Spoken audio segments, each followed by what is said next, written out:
This is the railway station at Iłowo Osada in Poland. It may not look like much today. The railway station itself has no personnel. If you want to buy a ticket, then you're going to have to do it on the train, or if there's a machine here. But the station has been unmanned now for a number of years. But would you believe that this railway station in a small town today, the population about 2,800, something like this, but when this railway station was initially built, the population was no more than 500, and this became a major starting point for many people for life in the New World. Around 500,000 people passed through here, leaving Russia and on their way to America. This station was the first point in what was then Germany and Prussia. The Russian border in Poland was a couple of kilometers down the line, so this is where people came to. And because of the amount of immigrants passing through, the station itself, actually this dates largely to what we see now to 1895. The railway line's been here since 1877, and there were 5 crossing places for immigrants from Russia into Germany and 7 from Russia into Austria.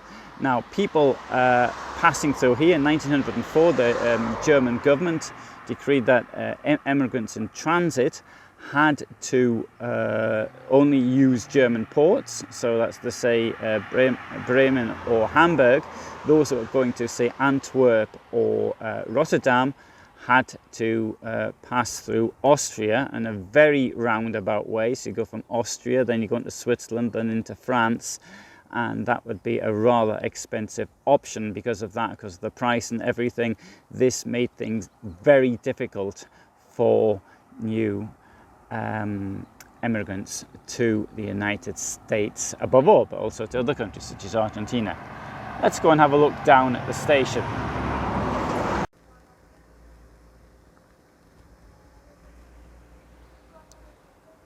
Before the First World War, if you wanted to actually travel, it was pretty good. You didn't need documents.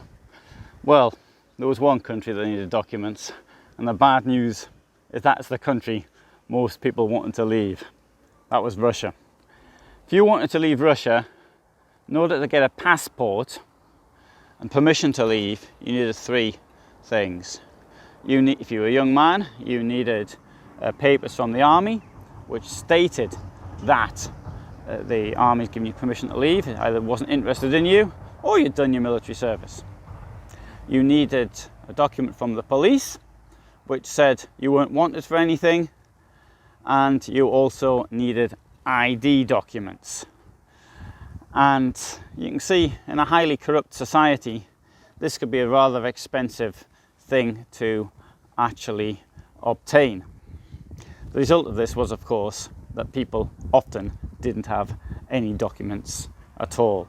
Come back on to that subject. So, how would this affect people who left? Now, if we look at emigration from Europe to the United States, there is marked differences between groups. Now, for example, if we take Italians, or even for that matter, non-Jewish Poles, as examples, then it was largely young men would go abroad. They'd try and make their fortune in the new world, save up enough money for their families to come over with them. They'd send them the money, a ticket, and then the family would come over. That was largely the sort of thing that happened. In the case of Jews, it was different. Jews largely travelled as a family group. Research, which has been done, it's difficult to actually say who was Jewish and who wasn't Jewish, because in the United States they marked your country of origin. So it could be either Italy or Russia or Austria or whatever. But that research has been done, and this suggests the following: that of immigrants into the United States, 44% who were Jewish were adult female. 25% were children, that's to say up to 14. The rest obviously adult male. So more adult females than adult males. For adult females, for example, from Poland or from Italy, to take an example, is much less than that. Adult females from Poland, I think, was 33, and from Italy, it's not much greater than 1/5. So, if, however, you were travelling as a single male and you try to get documents, that would be extremely difficult to get the paperwork for the rest of your family later. But as with Jewish people, they were leaving because of the persecution, the pogroms, and hoping to build a new life in a new world. So that was the reason for that. They weren't going to make a living, they were going to stay alive. Very important difference there. Right, so just have a quick look at what else we've got here. We've got this tower. Now, Iłowo, at the end of World War I, was transferred to Poland, precisely because of this railway line. Later, I'm going to do a video on the plebiscite in East Prussia, where people could choose if they wanted to become part of Poland or East Prussia, because they weren't given the choice of Germany. It was Poland or East Prussia. So I'm going to look at that. But people who lived here, this was automatically transferred to Poland precisely because of this line here. And the border was moved further north.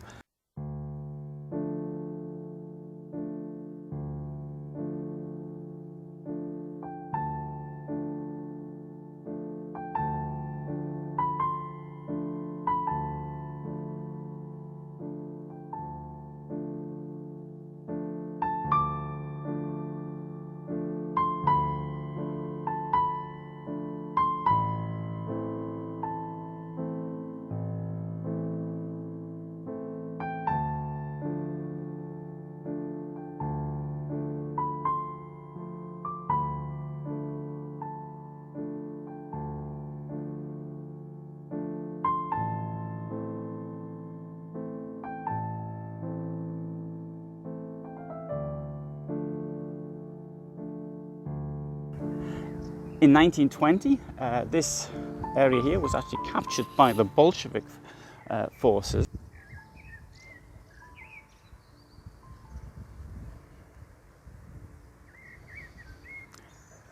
In the Second World War, this area here was occupied on the 2nd of September 1939, the second day of the conflict, and the building which we've got there became part of the Soldau concentration camp. I'll do a separate video on that one. And here we've got a train. Although the train actually isn't as old as you might think. This is a Type 45 train, so it was built from 1946. Two factories produced them, one in Poznan and the other in Szranów near Katowice. And this was used above all for the transport of coal, initially anyway, coal and iron ore from the south of Poland to the ports. Later was used for other things. A total of 420 of these were produced. So there's one here, there's one Ostrów Wielkopolski, I think there's one in Dąbrowa Górnicza, although I'm not certain.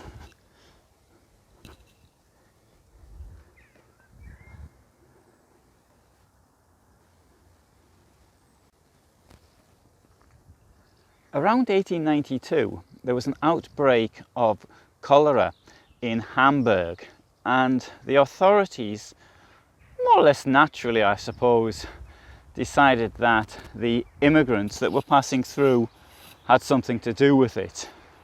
And indeed Robert Koch, who went on to win a Nobel Prize, investigated it, and he thought it came from the immigrants as well.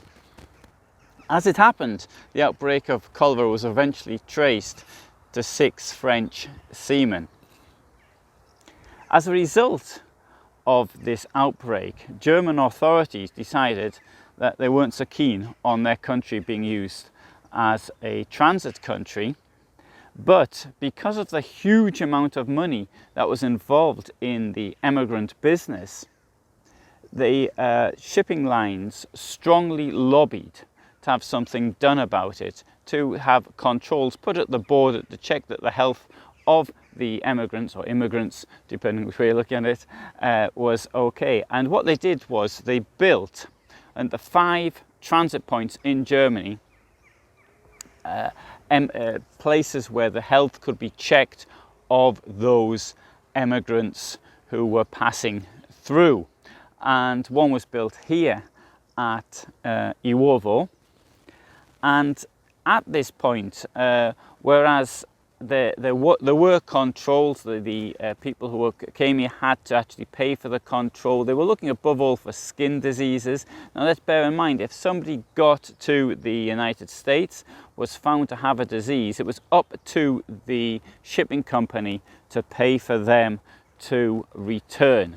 As it is today with all sorts of, shall we say, people who don't have visas and things like that. It's the airline that has to pay for them to actually come back. So there was an initial screening was done here at Iłowo, at the other points of entry. There was a major check was done at the port itself, so either Bremen or Hamburg, and the checks at Ellis Island, of course, are well known. Now, the conditions here, though, were said to be really bad. So once they'd gone through the initial check, they weren't allowed out until there was a train ready, suitable to carry them. There was one place to eat, but obviously the prices were pretty expensive. People were squashed into very small areas, and sometimes waiting for that train to leave could take a very long time.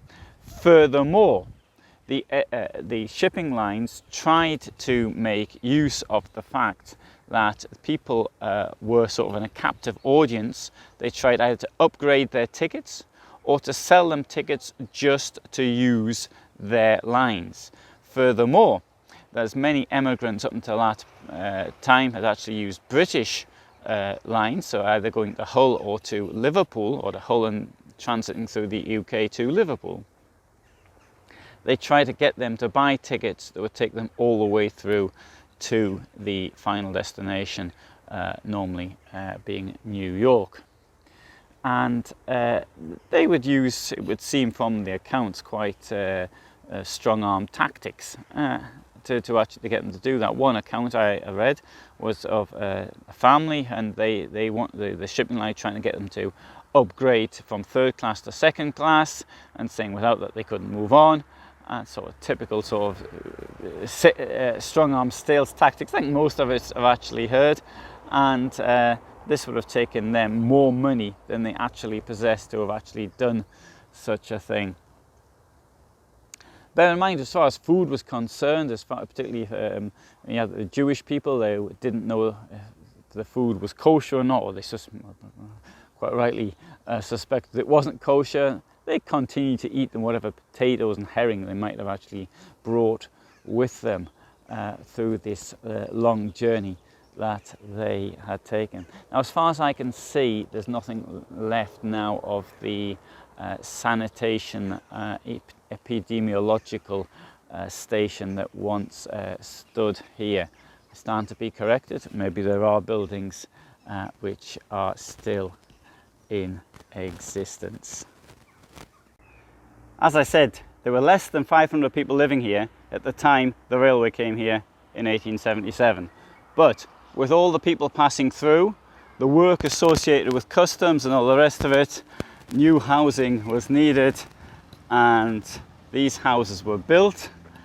As a result, we can see these in old postcards, and one slight difference is that in the postcards they've got gardens in front of the buildings. But it's very nice to see that this has actually survived.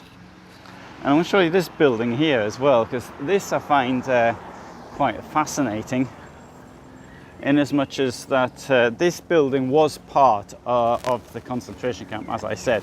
It was later a school, and I'd understood that this building had fallen to ruin. Well, it's been converted into flats, and I know that might seem bad for most people, but the way I look at it, it's survived. The building has survived thanks to finding a modern day use for it. And as somebody who's a historian, at the same time I used to work in real estate, and for me that building is in that condition today is something which is quite outstanding. We can see at there's a sign to record what happened here during World War II, and furthermore there's also another stone which records the events of that time as well. Just walk over the other side of the road and show it to you.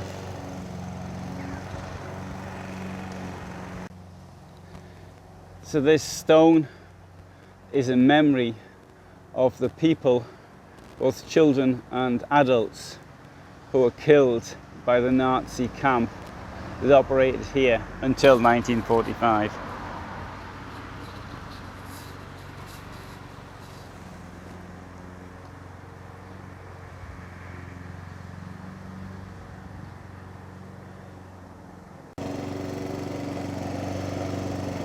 So this sign says that this was the location of the transit camp, and it's there to remember those who were held here from 1941 until 1945.